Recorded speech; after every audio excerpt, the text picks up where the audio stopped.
Good evening. I'm going to make this as creepy as possible. You don't have to try very hard. Oh, I don't have to try at all. I'm automatically creepy. Hi, my name is Trey Stevens. I'm a forward deployed engineer with Palantir. Welcome to Palantir Night Live. This is our second session. Some of you joined us for the previous one, I know. So welcome back if you've been here before. If not, I'll try to give a quick explanation of what it is that we're actually doing, and then I'll turn it over to Professor McAfee. So Palantir Night Live is an opportunity for like-minded people in the DC area around tech and national security to come together and have conversations with interesting speakers that are dealing with research or dealing with issues that are important to us, whether that's cyber or counterterrorism or social network collaboration, things like Professor McAfee will talk about. And it's a very informal dialogue that we're hoping to achieve. So for the first 30 minutes, and I'll go through this kind of weird. The first 30 minutes, like you just saw, we're doing meet and greet, so we want that to be very social. He'll give about a 30-minute talk, and then we'll do 30 minutes of Q&A after that. So hold your questions until the second half, and then we can kind of iterate through those. And then after that, I let it go. After that, we'll break and socialize again. So the food isn't going anywhere. You know, it's all here. We've got a game room back there, if you guys want to check that out. We also have a training center, which is right near the door where you came in. So if you want to get your hands on and check out Palantir, we'd love to show you some of what the analytic tool does. So you guys are more than welcome to check us out over there. For those of you that bought a computer and want to plug in, I know there are several of you that do. The wireless network is PNL Guest and no passwords needed. And you can follow us on Facebook at facebook.com/Palantir. Also on Twitter at Palantir Tech, hashtag Palantir Night Live. So we'll be tracking all of you through the night. Those of you that, yeah, forever, actually. Especially Alex Howard, he will track you forever, and there's no way out of you're stuck. So this keeps running off without me, which is totally fine. All right, so the other thing is if you check into our office on Foursquare, Gowalla, or some similar application, we will be tracking you on that as well, and you may or may not get at the end of the night. So keep posted on that. Here's a quick map. You guys can figure that out. It's not that difficult. As I said, training room. And the last two things, which I'll cover more at the end, is our next two Palantir Night Lives are on June the 2nd with Michael Chertoff, and on July the 13th with Vint Cerf, who is one of the fathers of the internet. So many of you are familiar with him. All right, cool. So we're switching PowerPoints real quick. Good deal. All right. So our tonight with us is Andy McAfee, who is a professor at MIT and also the author of Enterprise 2.0, which I don't know if you guys have seen, but you should definitely check it out. It's on Amazon. It's like #2 or something on the bestseller list right now on Amazon, right? No. Zeros after.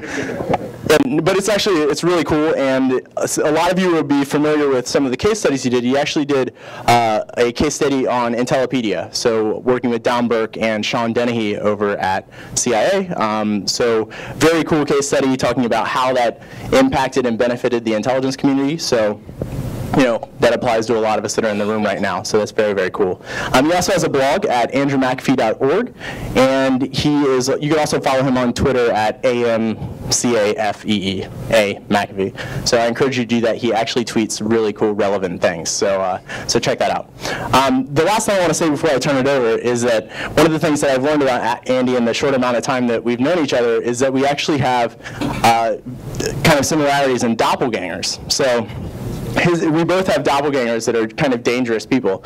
So I kind of want to go over this and just kind of let you guys see what I saw when I first met him. You punk your speaker at Palantir Night Live? Wait until you see who your doppelganger is, and maybe you won't think you're being punked. So Andy, he kind of looks like Jason Statham, right? So pretty awesome, total Banff. Unfortunately, my doppelganger is Faisal Shahzad, the Times Square bomber. So I'd much rather have Jason Statham, to be quite honest. So without any further ado, I want to turn it over, and we'll let Andy give us a little talk. Clicker. Too soon. This Great. Cancel that. This talk came out of a blog post that I wrote a couple months back, I think, at the Harvard Business Review website. I came across this fascinating article that Gary Kasparov wrote about computer chess. And I found it passionately interesting, so I had to blog about it. And in the wake of that, my friend Amy Singer here, who helps organize Palantir Night Live, got in touch with me and said, hey, do you want to come to Washington and talk more about this, man versus machine and the proper roles for each? And I said, no, because I actually don't know very much about that topic. It's this massive topic, the proper roles for humans and machines and how that's evolved over time. And I would honestly, I've studied some related things, but I'd just be purely shooting my mouth off on the topic. So thanks a lot, but no. And she said, we serve drinks. And I said, what dates do you have available? So that's actually the genesis of this. And it was kind of a nice forcing function, because getting ready for this talk did force me to sit down and try to organize my thinking about this huge swirly topic, and then to say if there's anything that I could bring to the discussion. And just based on the work that I've done about how organizations try to use technology to perform and compete better, I think that I might have something to contribute here, even in the wake of 55 years of very deep research in artificial intelligence and stuff like that. So let me start off by going back to the beginning here. I'm going to put up a bunch of quotes and try to highlight the important parts of them. The story about what computers are good at got off to a running start in the mid-50s in the birth of the AI industry, and it just got an amazing head of steam very quickly. The first thing they tried to do was teach a computer the rules of formal logic back in 1956. And then one of the first things they learned was that the computers started doing a better job of proving some of the basic theorems of formal logic than Bertrand Russell and Alfred North Whitehead had done in their book. Now, you read the first-hand accounts of people who were there, and they all talk about it like this atomic bomb event, like, holy Toledo, computers are actually a lot smarter than even the smartest people here. And in the wake of that, there was a lot of speculation about what the future was going to look like. So there was a book called Thinking by Machine, written in '57. Isaac Asimov wrote the foreword for that, and he said there's the science of cybernetics, which came to be called artificial intelligence, and it's going to do for the human mind what the steam engine and electric power did for human muscle, which is basically make it obsolete. We're going to take a lot of the stuff that minds do right now, we're just going to turn that over to computers, and we're going to be able to do that. Also in '57, someone very confidently predicted that based on this amazing result in formal logic, we're going to feed other rule sets into computers, and they're going to start doing a better job than people with them. So within 10 years, the world chess champion is going to be a computer unless we borrow it from formal competition. A bunch of different industries got into the act. This is a cover story from 1987 Wall Street Computer Review, and the first wave of deep enthusiasm by the financial services industry about technology. They started to think that we were going to teach computers, teach artificial intelligence to mimic what great traders do and improve on what great traders do, and we're going to use computers to make a hell of a lot of money out there. Hans Moravec is a scientist at Carnegie Mellon, a roboticist, and for a while now he's been pretty confidently predicting that computers are just going to get steadily better over time. They're going to evolve, and eventually we're going to get good at the stuff that we're not good at right now. So we said in 1990, we can mimic adult-level intelligence in some fairly confined domains, but for other stuff, and in particular stuff that involves mobility and perception and some of these other skills that humans have evolved, we're at the level of a 1-year-old. This has been called Moravec's paradox. I feel the need to point out, though, that this sentence is not a paradox, right? A paradox is actually two mutually incompatible truths. This is a puzzle. So the AI community has been calling this Moravec's paradox, which just goes to show that they're a little linguistically sloppy about the things that they talk about. Steve Pinker, in his 1994 book, underscored that. He said there are some knowledge work tasks that seem to be in danger based on what we're learning about what computers are good at and people are good at. And I'll dive in on a couple of these later. In particular, he talked about things like engineers and parole board members are in danger of being replaced by machines, but all the tasks that involve touching stuff and manipulating stuff, gardeners, receptionists, cooks, they should be secure in their jobs for decades to come. Moravec came back on that and said, nah. In 2000, he said, look, by the middle of the century that we just started, we should be able to turn basically any intellectual or physical task over to a piece of technology here. His basis for saying that was a chart that he drew about how much computing power you get for $1,000 over time. And on a log scale, you see this wonderful linear increase in how much computing power you can buy for $1,000. On the right side of this graph, he started to plot basically the wetware equivalent of that $1,000 of computing power. So a bacteria, a worm, a guppy, a lizard, and he said that by about he stopped this graph in about 2000. He said by that point we're somewhere between guppy and lizard in terms of how smart we can make a $1,000 computer. He said we have a few orders of magnitude to go before we get into the mammal world, but he said, look, we're going to continue to march up this trajectory, and this is what gives me the confidence that we're going to turn over all these tasks to machines in the not too distant future.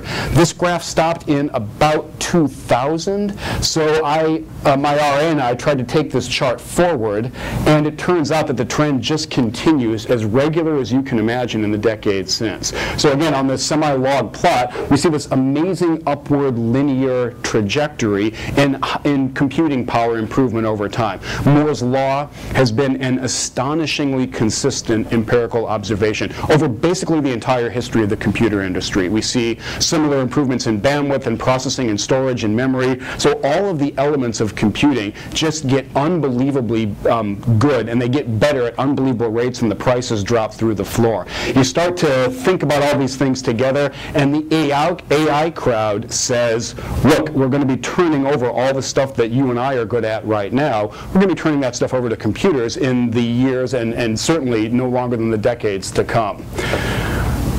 People have been talking about the singularity, which means different things to different people. Ray Kurzweil wrote a book about how it's coming. So there are a couple of mathematicians who have talked about it. There's the coming technological singularity, and within 30 years, we're going to have the means to create superhuman digital intelligence. When that happens, the human era ends. It's kind of a gloomy prediction, isn't it? And he updated this. He said, okay, it hasn't happened yet. I'll be surprised if it happens before 2005. We're all still here, so it hasn't happened yet. But by 2030, this guy's very confident that the singularity is going to be achieved. There are a couple visions about what happens when the singularity is achieved.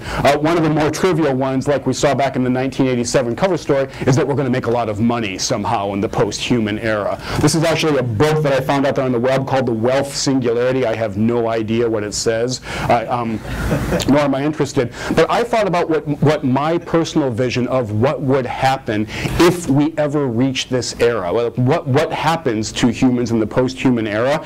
And the single best picture that I can come up with to convey what's likely to happen, I mean this seriously, and we're going to venture into science fiction for just a couple minutes. There's no possible way in which this would be good news for us as a species. We have a decent amount of history about what happens when humans come into contact with very closely related species, and the record is fairly clear. When we met the Neanderthals, we did some very weird combination of eating them, interbreeding with them, and killing them in a fairly short space of time, and they're not on the planet anymore. When you look at the history of human interaction, you see more technically advanced societies whacking their neighbors progressively, right up until the present day, and maybe the nuclear threat has stopped us from doing that. But I see no grounds to think that if we were able to create an intelligent machine, that it would escape this pattern as well. I can't see it doing anything except looking over at us and being really unhappy with what it saw, especially if we tried to shut the machine off once it got going. People have thought about this issue a little bit, and they say, for example, well, we'll create the 3 laws of robotics, and that will make everything okay. That assumes everyone programs their robots the same way. It assumes there are no viruses. It assumes there's no malware going on, all of which are really, really strong assumptions, as we see in the internet era. And especially if we assume that these robots can evolve, we're going to be in a lot of trouble, because somewhere they're going to hit some ideal form out there, which is going to be so compelling to us that the end is going to be at hand. And as I thought about where we would fit into this era, the era of the singularity, the most hopeful scenario that I could come up with was we're basically going to be the batteries for this whole thing, and the vision outlined in the Matrix is going to come to pass. This kind of ignores the fact that we'd be massively inefficient batteries. We take a lot of energy to kind of maintain our tissue, so the machines would clearly be smart enough to just burn the food they were going to feed us anyway and power themselves that way. But this singularity, if it happens, would be nothing but bad news. I can't see any upside to super intelligent machines out there. That doesn't stop the AI researchers from trying to get there and from talking about how great it's going to be when we get there. And the question for me, as I was looking through this, really became, well, are we getting there or not? And I want to concentrate on a couple areas of human endeavor that AI researchers have always talked about as being milestones. If we can do this, then the era of the singularity will be at hand. One of them, as was pointed out in 1957, was playing chess. And in 1985, Garry Kasparov, who was the world champion for quite a long time, played 32 simultaneous matches against the best chess computers on the planet. He didn't lose a single match. There was no draw. He won 32-0. That got IBM's interest, so they put the team together to make and program the Deep Blue computer. In 1996, Kasparov played a series of games against Deep Blue and won fairly handily 4-2. He came back a year later and the tide had shifted. By 1997, Deep Blue was the best chess-playing entity in the world, and the score of that match was 2.5 to 3.5. Kasparov, in the article that I read, said, I had this really interesting kind of maybe unfortunate privilege of being the world's best chess player during this era when the machines went, when the contest between man and machine went from uninteresting to interesting to uninteresting again. And it was uninteresting before the mid-90s because the computers weren't powerful enough, and after 2004, again, no one would show up for the match because I would get my butt kicked by the world's best chess-playing computer. That makes me a little bit nervous about the coming of the singularity. Another one of the holy grails for AI research has been automatic translation, and as any of us know who have any experience, it's just fiendishly hard to try to get a computer to understand what one piece of text is and translate it into something else. These are some examples that the New York Times grabbed from Google Translate. They fed in the first sentences from some fairly well-known works of literature and from some news stories, and just looked at how good a job Google Translate could do. Look at that last block of text here. This is the first sentence, spit out by a machine, of The Little Prince. Is there a single error in here? The first night I went to sleep on the sand 1,000 miles from any human habitation. I was more isolated than a shipwrecked sailor on a raft in the middle of the ocean. So imagine my surprise at daybreak when a funny little voice woke me. She said, "If it pleases you, draw me a sheep." Take the second person. Sorry? Didn't take the second person to VOO. Hush. Question time comes later. This is agrammatically correct. This is not bad writing either. This kind of flows off the tongue easily. The Times also had some great ideas. They grabbed the metamorphosis, and the first sentence about turning into a cockroach. As Gregor Samsa awoke one morning from uneasy dreams he found is transformed in his bed into a monstrous vermin. One little grammatical error. That ain't bad. They grabbed a story about European soccer in Arabic from Al Jazeera and tried to translate that. Confirmed coach Argentina soccer great, all right, Diego Maradona for his country's ability to make the next, and the rest of it is all grammatically perfect. This ain't bad at all. So you start to look at examples like this, and I start to think maybe I need to put on a lot of weight so they use me as one of the early batteries when they take over the world, because the machines seem to be getting a lot better at this stuff that has the holy grail of cybernetics or AI research, and historically just been miserable failures. Suddenly we're doing this stuff really well. And then I actually took a deeper look at the things like the New York Times story and the Kasparov article about how the computers were actually pulling this off. And what you learn calmed me down a great deal. So the Times, for example, said that, as we just discussed, creating a good machine translation has been one of the holy grails for AI research for a long time. And for a decade, the researchers followed that classic approach of we're going to feed the rules in, we're going to teach the computer the rules, hit go, and it's just going to react to the dictionaries, much like was the case with formal logic. And then what happened, starting in about the mid-1990s, is people walked away from that approach because it wasn't working very well in most domains. Formal logic seems to be a very, very narrow case. In most domains, it was frustrating people. And what they started to do instead was this brute force, fairly dumb statistical approach, pattern matching, where they would just feed in some massive library of texts in 2 languages and say, okay, this is the same as that. Use that information as a template, and the next time you come across sentences, just don't worry about what grammar is. We're not going to try to tell you as the computer what grammar is. We're just going to say, here's a pattern. Which pattern does it look the most like? And that generated the machine translations that we saw just a while back.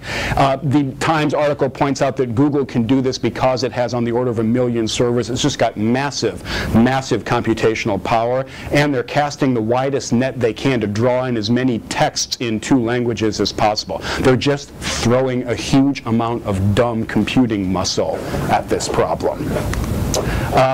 Kasparov also talks about what the work of chess-playing computers is like, and he makes exactly the same point. He said Deep Blue was a triumph. It was categorically different than what the AI researchers were envisioning just a couple decades ago.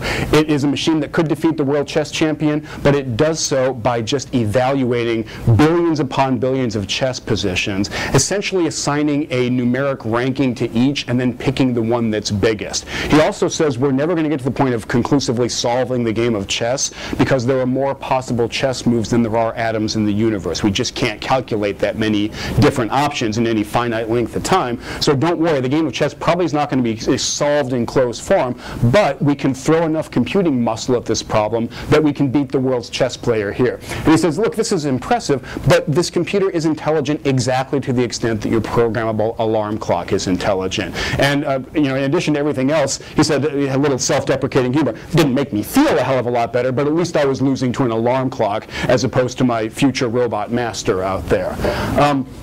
So I look at all that, and I start to not feel so bad about what's coming. What appears to be coming is an era where our computers continue to get a heck of a lot faster and a heck of a lot more interconnected, but they remain just dumb as dirt. They don't have anything that we could point to as intelligence. They're just pattern matching on a bigger scale, throwing more processor cycles at it over and over. So I don't feel like I need to gain the weight to become an attractive battery for the new robot overlords. But it does kind of bring up a question, how much of what we're currently doing might be forced out or made irrelevant by this encroachment of dumb, fast computers? If they're not going to rise up and take over, what are they going to do to us? Especially because what our comparative advantage as decision makers and pattern analyzers has been that we are good at pattern recognition and we're good at complex communication. Well, as we see from the chess and machine translation examples, computers are getting better at both those things as well. Translating a text is a pretty tough act of both pattern recognition and complex communication. Google Translate's actually not too bad at that anymore. So when we look, if we can gaze into the near-term crystal ball, what is the good news and bad news going to be? So let me give I want to do good news and bad news, but I'm not going to tell you in which order. The first one is looking at this area of our gut, what our human intuition is, versus the ability of algorithms to predict what's going to happen or to make a good guess or to make a good decision. By show of hands, how many of us think that this is the good news portion of the talk for human beings? In other words, human intuition continues to hold out some advantages over the best kind of computational muscle we can throw out there. How many think this is the good news part of the talk? Hands way up in the air. Look around, look around. How many of us think this is the bad news portion of the talk? Good news? Look around, help me out with this. Bad news? What, 60-40 good news? Yeah. Is that about right? Yeah. Dead flat wrong, this is the bad news portion of the talk. There's this amazing body of research about how we humans make decisions. And there are two sides to the coin. The first is that we are really, really good at it in some domains. The second part is that we think we're even better than we are in those domains. And those domains tend to be very narrow, much fewer in number than we think. And those domains tend to be the same kind of domains that computers are actually good at making decisions. So how many of us think think we have decent intuition? Yeah. How many of us think we're lucky when we go to casinos?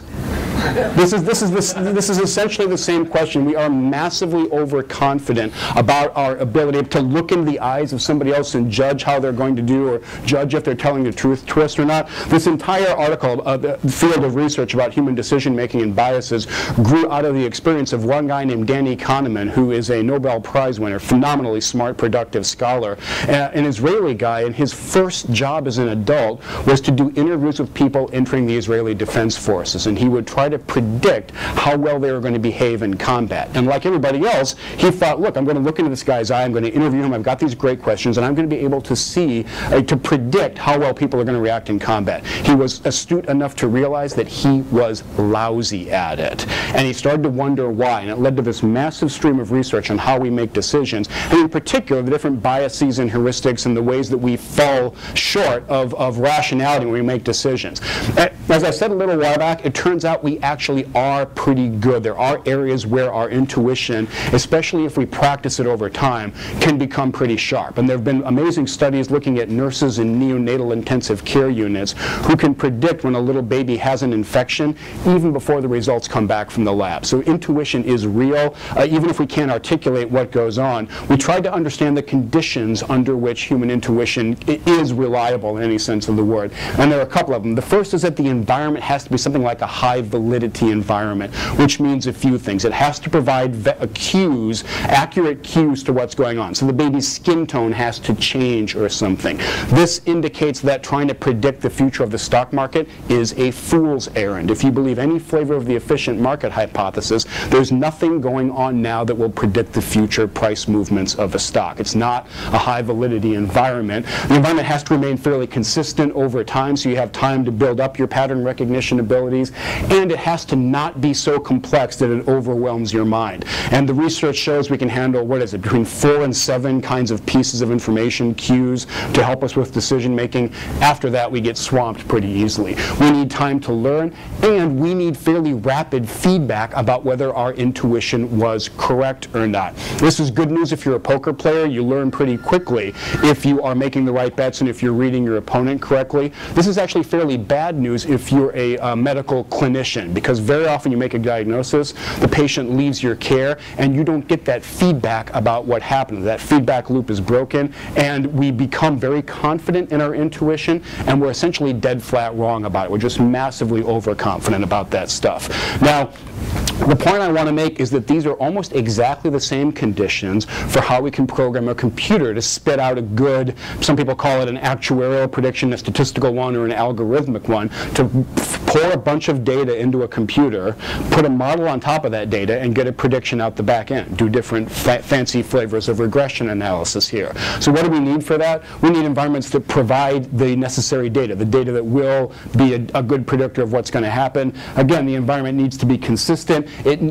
Computers can certainly handle many more inputs into a regression than we can handle cues to make a decision. So we can feed tons of data into this stuff and see what results. We need time to gather the data and test and refine our models, and we obviously need feedback as part of that. One important difference, though, is that that feedback does not need to be rapid. We can keep watching a situation for a long time, grab data months, years down the road, and feed that back, so our models are going to get better when our intuition won't.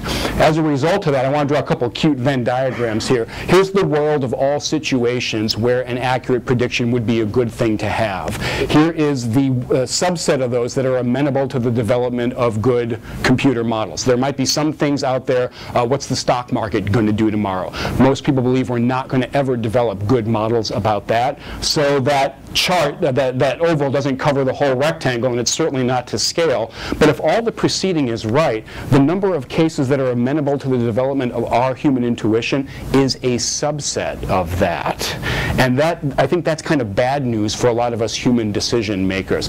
I I feel a little bit comfortable with drawing the Venn diagram this way. There's just a huge body of research comparing the predictions of experienced humans relying on their training and their intuition versus the algorithmic predictions. I've done a lot of work looking at psychologists and emergency room doctors and parole boards and things like that. It turns out that the batting average of people, as far as better than computers, is very, very low.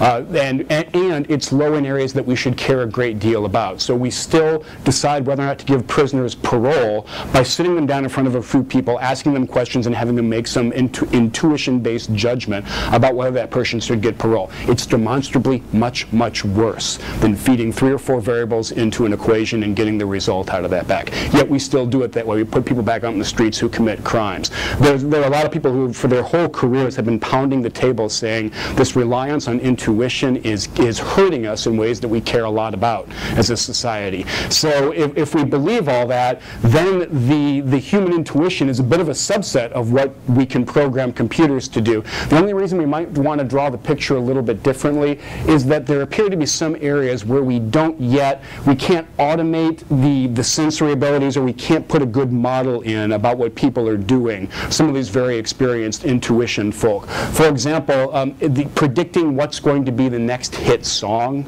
still appears to be a human skill and not a machine one. We're going to leave the creative arts out of this. I haven't come across a computer-generated piece of music or short story that makes sense to me yet. But let's just talk about making decisions. Will this record be a hit or not? We haven't quite got there, but how many of us get good music out of Pandora? The Music Genome Project is making some headway on, if you like that, then you'll like this. So we're chipping away at this. This is the stuff that makes me a little bit pessimistic about our roles going forward. The intuition that we pride ourselves on over and over is demonstrably worse than what we could get out of a computer. And in a competitive environment, the implication of that to me is that the smart organizations are going to be turning more and more over of their prediction and their decision-making work over to machines and relegating us to the sidelines a little bit. So the bad news here is that the ranking of predictive ability in most contexts, and I think more is the right word there instead of just most there, instead of just many, is that well-programmed computers are going to do a better job than humans, even well-trained, experienced, expert humans, in decision-making and prediction tasks. So that's the depressing part of the conclusion. Now let's get to the good news here. When we try to find ways to combine this decision-making ability of computers with human creativity or spark or intuition or whatever, does that spark still have a role? The good news to me here is that it does. And this was expressed most clearly by Kasparov in his article. He talked about what happened after the computers started beating the people. And the next interesting set of tournaments were these no-holds-barred tournaments where you could put any team of people and computers together to play chess head-to-head. And the results from these were absolutely fascinating. A couple things. First of all, the best chess machine in the world, another special-purpose chess machine, was no match for a good player with a fairly fast laptop even. So they didn't even need the top-end hardware. If you were a good chess player who knew how to use a computer, you could beat the very best chess computers in the world. Even, and Kasparov has a couple different ways to think about this. He says it appears that our strategic ability, this spark, this intuition that we have, it becomes even more important in those circumstances. We use the computer to double-check or do the low-level tactical stuff, and he said it freed up the really good chess players to exercise more of their bandwidth to figure out ways to go beat this machine opponent. It reminds me of, how many of us used to watch Star Trek? This is a stupid question, right? Remember how Kirk could beat Spock in three-dimensional chess because his intuition would beat that purely rational approach? Well, this actually appears to be what's happening here. Even more fascinating to me, Kasparov and his colleagues looked at the team that actually won the overall tournament. And what he found was that they were not the best chess players by far. They were some very good amateur American chess players. They didn't even have the fastest computers around. They were using, I think, commercially available technology, but they had to find a really good process for letting the machines do the low-level tactical stuff and letting the people suggest moves and then have the machines verify them. And that combination of weak person, weak computer, and strong process beat all the other combinations out out there. Beat the combination of incredibly good person, weak process, and strong computer, or anything else that people could come up with. So this leaves me fairly confident that we do have a role in this world of knowledge work going forward. We need to walk away from this faith in our own intuition and spend more time thinking about these kind of weird random leaps, this creativity that seems to be valuable, slough off the low-level tactical stuff to computers, and put us more in the role of free thinker in these processes. So the good news here is that if we want to rank process quality in chess and hopefully a bunch of other areas, the manual, unfortunately, is number 3 on the list, the computerized is number 2, but the properly designed manual process with computer support appears to have a lot of value going forward here. So what would that manual with computer support process look like? Just a couple off the top of my head bullet points. The computers need to take the lead and probably suggest a course of action, suggest a diagnosis, suggest a move to us. We look at that, we decide if we want to override that or not. The computer double checks our work, and over time, to get feedback about this, we track what overrides the people made and what the results of that were. Did it lead to a better outcome or did it not? We need data on that stuff. We feed that data back both into the models and to the humans involved in the process, and hopefully both of those correct over time and converge. So I look at examples like this, and at the end of the day, I find myself pretty optimistic that the world of knowledge work in the future is going to have a lot of us in it, but a heck of a lot more computers. We're going to have to walk away from some of the deeply held beliefs about our own brilliance and our own hard-won intuition and start thinking about a pretty different role for us here. I want to close, and I'd love to hear any reactions to this. I want to close with my all-time favorite quote about computers, which again came out at the dawn of the cybernetics era by the guy that coined the phrase, who was this crazy child prodigy genius who spent his career at MIT. And he said, the world of the future will be an ever more demanding struggle, not any comfortable hammock in which we lie down to be waited on by our robot slaves. The converse there is that we're also not going to be turned into batteries by our robot masters, but this is going to be a tough world to figure out. We have to design the processes that take advantage of what we are actually good at, not what we think we're good at, and turn a lot of the rest over to technology. Let me stop there. I'd love to hear any questions, comments, reactions. And we're going to use a mic, please. All right, cool. So yeah, we are going to use a mic. The reason being we are recording this. So if you have a question, raise your hand. I know this is really ridiculous, but I'll pass it off to you and you can ask. Alex, saw you first. So let's keep it topical. The stock market just had a little burp recently. Yep. And a lot of discussion went into the issues around intuition. Humans see something, buy, buy, buy, sell, sell, sell. But there was also some computer-assisted trading as part of that. What did you see in that? How does that feed into this discussion? Do we actually know what happened yet with that weird 10% dip? The fat finger's gone. They're saying that's not true. No, I'm sorry. Take the microphone back. They're saying the fat finger trade is a myth now, so that seems to be off the table. So I don't know the details of that situation. As I understood it, it's really murky exactly what happened. But you can clearly design a really bad negative feedback loop with a bunch of computers, even without meaning to. So that may have been what went on. I honestly don't want to speculate it because I think even the really smart people who are looking at that situation don't have a conclusion yet. But as we interconnect the world, the likelihood of catastrophic events goes up. There's just no two ways about it. What are we actually good at? It still appears that we are creative beings, and we make these leaps that technology can't make. Computers can only do what they're programmed to do. Our programming appears to be so different that we can be a lot more lateral, or inspiration happens to us in ways that just doesn't happen to a computer program. You look dubious. I just think that you could program that into a computer at some point. We've had terribly little luck doing that. People have tried all these different ways to get computers to be, wacky creative thinkers. I think the track record of those things is really, really weak, and they're very good at being absolutely consistent and bulletproof and never making a mistake inside the little box for which they're programmed, and being hopeless outside that box. I kind of hope that doesn't change.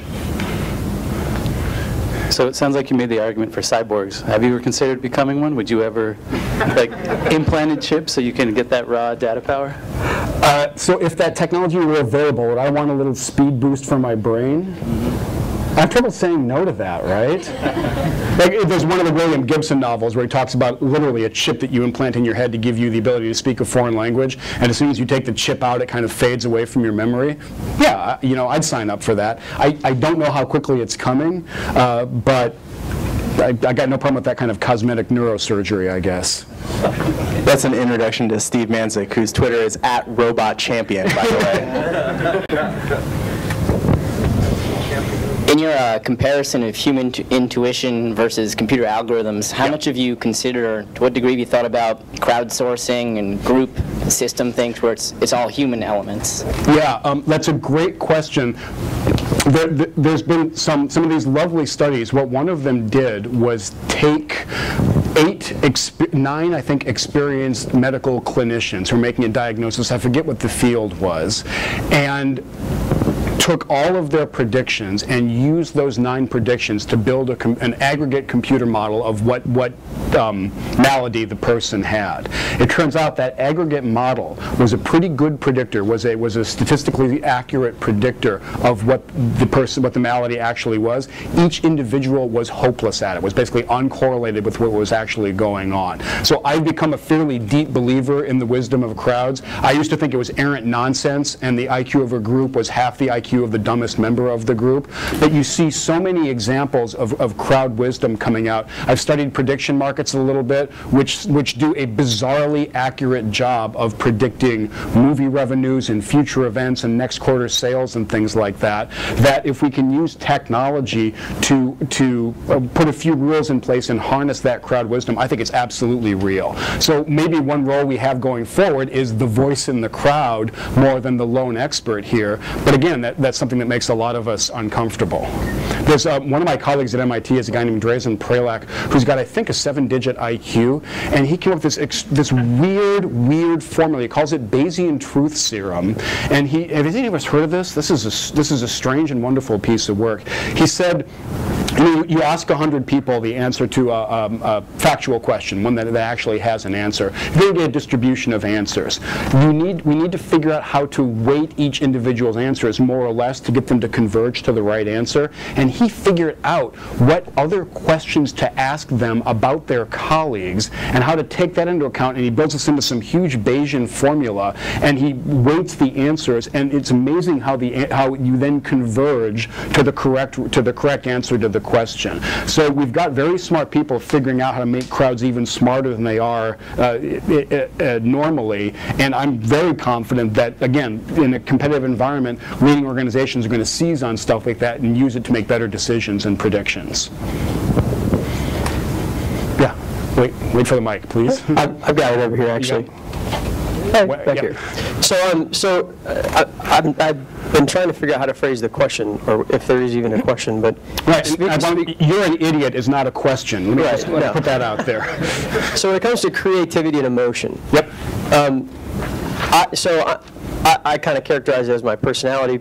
I'm an ENFP, I'm ADD, and so there's not a lot of logic to the decisions that I make a lot of times. I don't systematically make decisions about many things in my life. Of course, I need to hold down a job and make money and stuff, but when it comes to the course of my life, what is overwhelmingly part of the decisions that I make is my emotion and my creativity. Yep. And so I don't understand, I don't see how, those are things apart from what you can program into a computer, yeah, it seems. And I think that's absolutely right. And I'm not aware of any success stories trying to program that stuff into a computer, trying to make them more lateral or more emotional. So I absolutely support that. The point I want to stress, though, is that there are a lot of domains where your emotions and your personality impede your ability to make a good, accurate prediction or a good decision. And holding on to that stuff in those domains is a bad idea. Holding on to it in other domains is a really good idea. Which domains are which? Stay tuned. I don't think my gas gauge tells me that I'm almost out of gas, and I may feel like I'm not out of gas, but the fact is I'm going to be stuck on the side of the road. In that case, you're going to wind up advanced technology. You're going to wind up walking back to a gas station if you trust your gut on that one.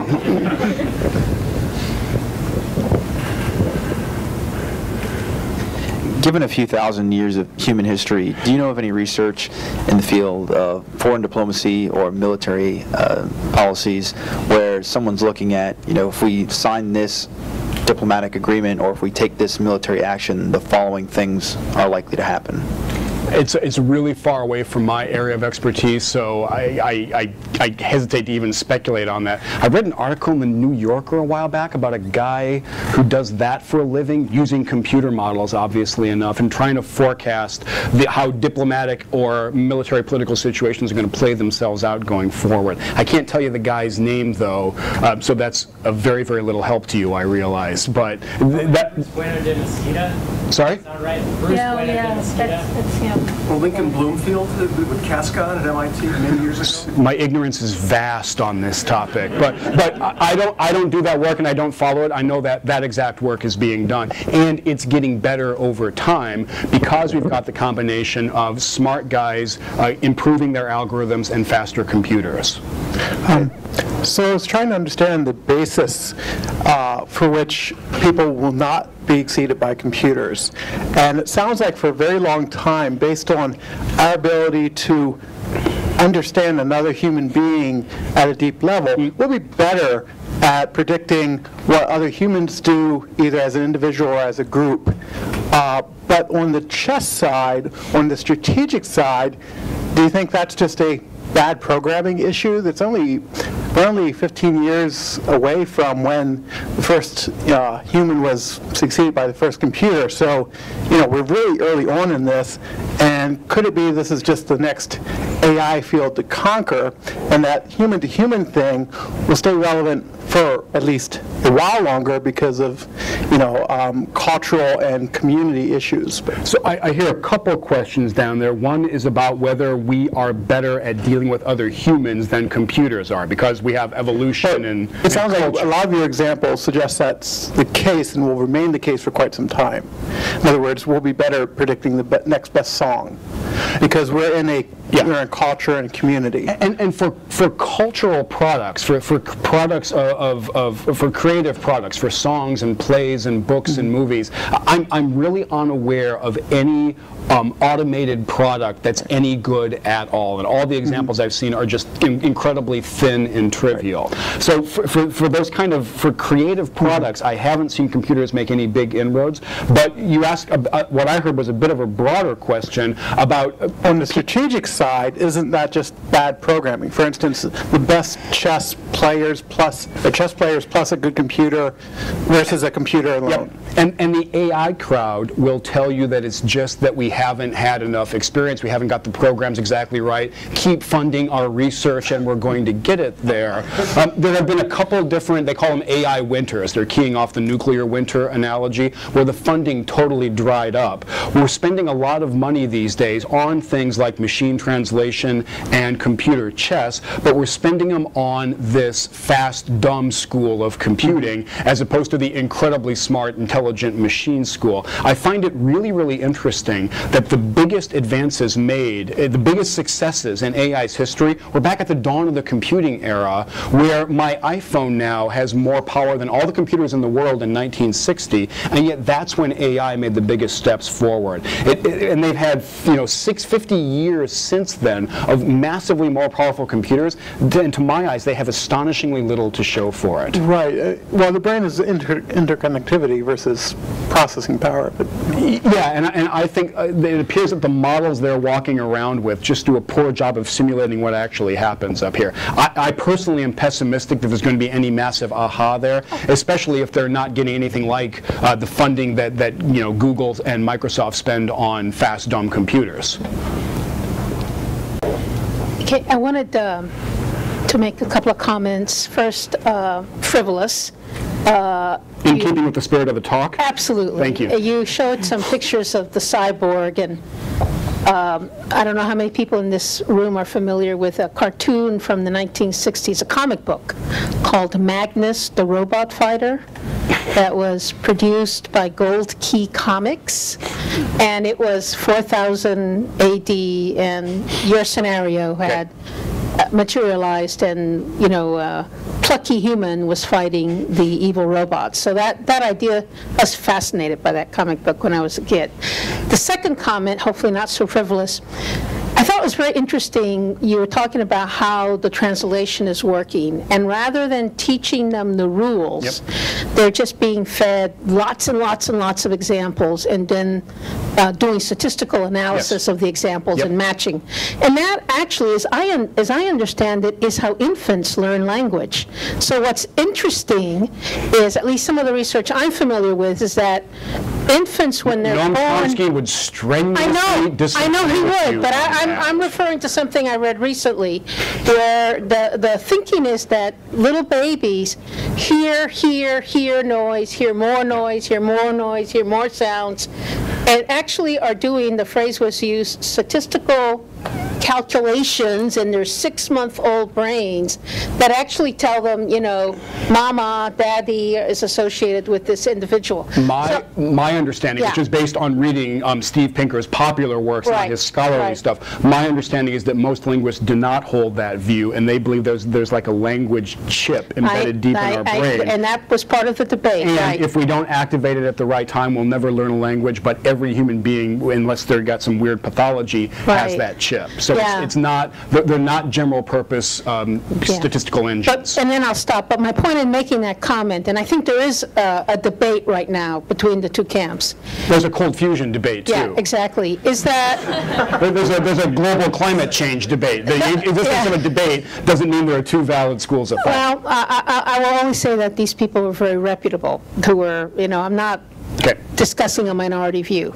Well, I may be discussing a minority view, but I'm not discussing an eccentric view necessarily. But my point is that the holy grail in artificial intelligence, or one of them, is to get computers to learn like humans learn. Yes. And so it just struck me that if, in fact, computers are learning language the way humans learn language, by massive accumulated pattern matching over large bodies of data, then maybe there is some progress that is being made in that area. That's fair enough. Okay.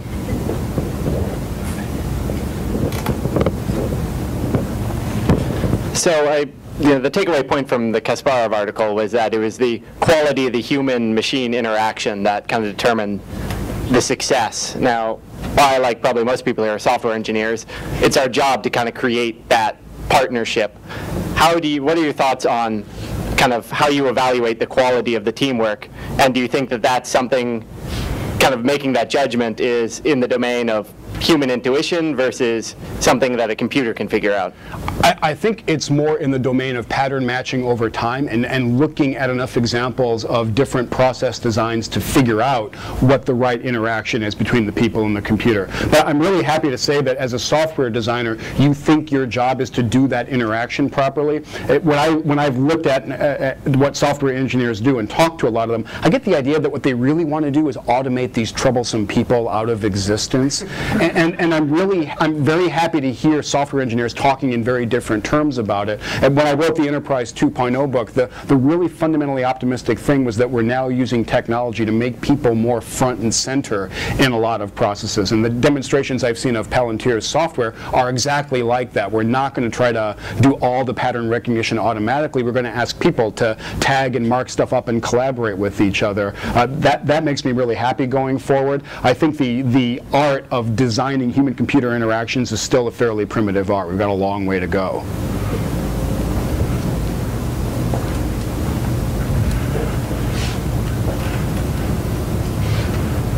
Part of your discussion is talking about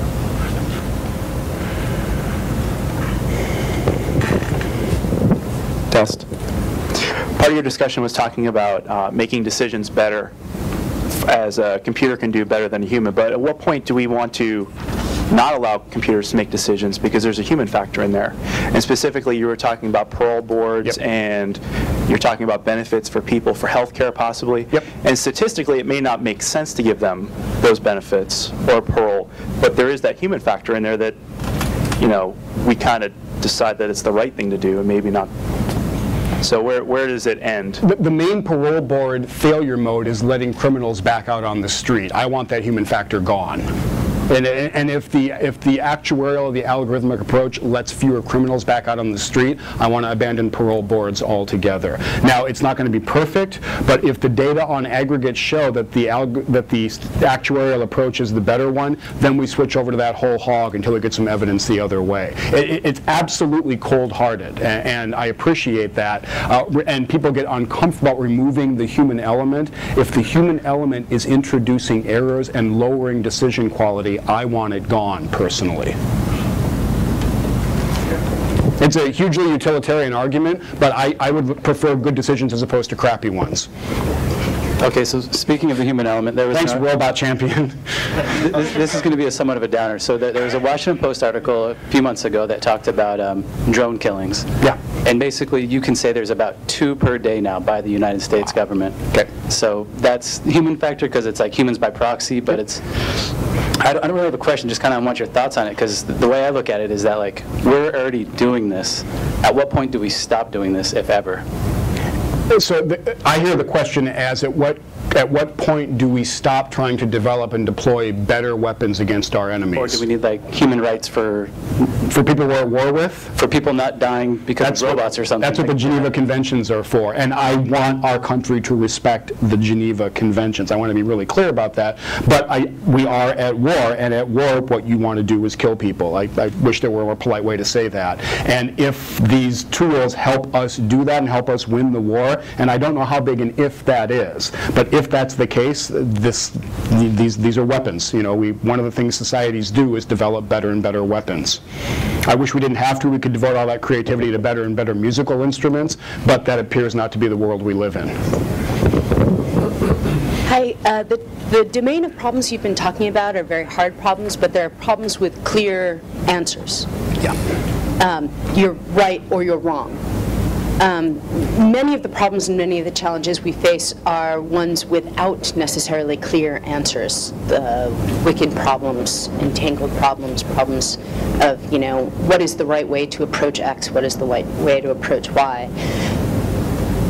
Do you have any thoughts on how computers can assist us in that realm? You mean with moral and ethical dilemmas? They're not always moral and ethical, but for instance, say, how do you solve global warming, or how do you solve world hunger or world peace? How do you organize an enterprise such that it will effectively achieve its mission? Okay. How do you create those processes? So these are problems without a yes or a no. You know, you win the chess game, you lose the chess game. The parolee is a recidivist or he isn't.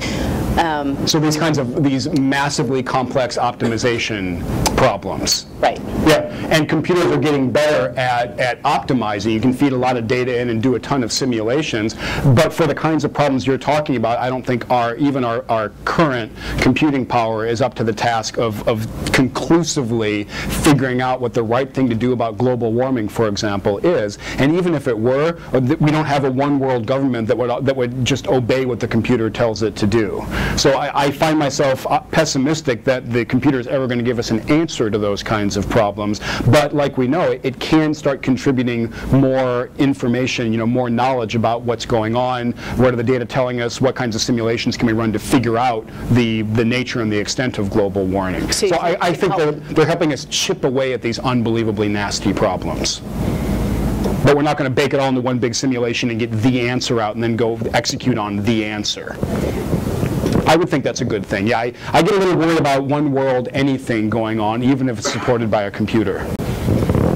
When it comes to the question of human creativity and art versus machine capabilities, how does one define what work has been done in defining what is creativity, what is creative, what is artistic? You know, we know when we don't like it, we know that it's junk if somebody does it poorly or a machine does it, but where's the analysis And I'm really unfamiliar with that work. I think partly because that work is still it's still so much in its infancy, and the results have been so disappointing from it. We're not close to creating a creative product that a human would appreciate or that could fool a human at all. The stuff that machines turn out is just incredibly lousy. We're not anywhere close to passing a Turing test yet, where an experienced person can tell if they're talking to a computer or a person or not. So we're just not making any real headway, as far as I can tell, in answering your question, which is, what are aesthetics, what is creativity, what is art, and can we encode that? I think not at all is the answer so far. If I'm wrong about that, I'd love to hear about it. I'm wrong about that, and Alex is going to tell us about it. Chris Torbeck, Federal News Radio. Hi, how are you? Proud to be president of the Professor's Fan Club. So you write about IntelliPD in the book, and one of the challenges that government has faced is you have people at the top levels who think this is a good idea, and people at the front lines who think this is a really good idea, and then this big group of folks in the middle who say, yeah, that's great, I'm not doing it. And I will whack any of my people who do it. And make your life miserable. How do the top and bottom folks get together that this actually becomes a reality? Slowly and incrementally, I think, is the short answer to that. And what we've observed is that, to your point, we need both the top-down and the bottom-up energy, and we need enough clear signals of support from the top so that the worker bees who are trying to change the way they work and change the way they collaborate do start getting some positive career momentum instead of negative ones, and that the vast middle finds its power reduced over time to exert influence. It's a very long, slow process. I don't think it happens without sustained top-down energy and commitment, because otherwise the vast bureaucratic middle will just wait it out and go back to business as usual. Over here. Over here. Right here. I know I'm very small. Oh, there you are. And I hate to follow a guy with a cool radio voice, too. And a radio face. You mentioned the Google translation, and it's hitting 1 million machines and doing pattern recognition, which is really cool. So if you take machines and you go out 20 more cycles, which is like 30 years. Right, that becomes one machine. Take it out 30 more years, another 1 million times faster. The chip gets onto a finger, and then you stick that into a dome-shaped object, and you put it on something that looks like a human. It's still doing dumb computing.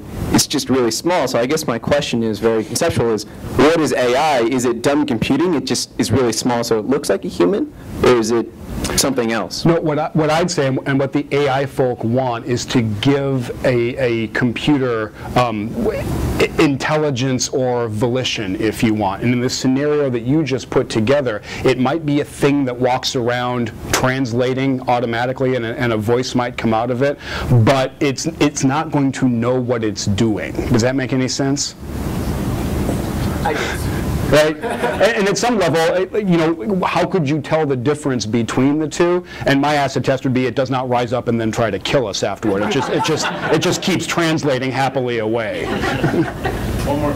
We have time for one more? One more question. Any first timers before we give it back to a second timer? Good point, Professor. Any first time? I've exhausted the room except for Alex. To Alex it is.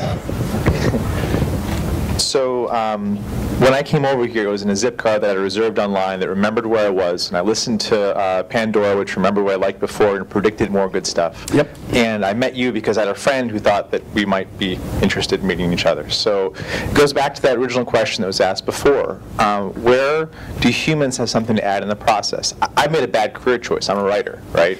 I think you've made a great career choice. Have you seen computer-generated prose? Well, I have. You might not get rich, but you'll still be relevant. And I've seen the machine-generated sports stories that are starting to come out of some of the AI departments of colleges now. And they're able to take the box scores from the high schools and create a readable story. Okay. So it's only a matter of years before that rolls out into the rest of the news industry. And you can already see, kind of how that sort of algorithmic authority is being applied. So the question to you, again, is what are humans good at so that we know what to do? I would encourage you, I think you're safe as a writer for some time to come, which is different than filthy rich as a writer for some time to come. You write a book. Unless you figure out like the John Grisham potboiler approach to the world. I think you've got a safe job for some time to come. If you wanted to prepare for your next career, take up dog grooming, for example, because it's going to be a long time until you'll get a robot that can take a dog and actually shear it properly.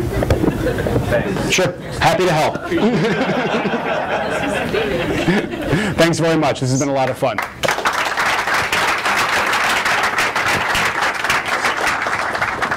Thank you again, Professor McAfee. I recommend you guys check out Enterprise 2.0. It's a very cool book. It actually has nothing to do with what we talked about tonight, but it's still incredibly relevant. It's about how businesses can use Web 2.0 technologies to revolutionize their processes. It's really, really cool. It's actually a lot of stuff that Palantir has taken into consideration when we were building our internal systems, so I recommend that you all check it out.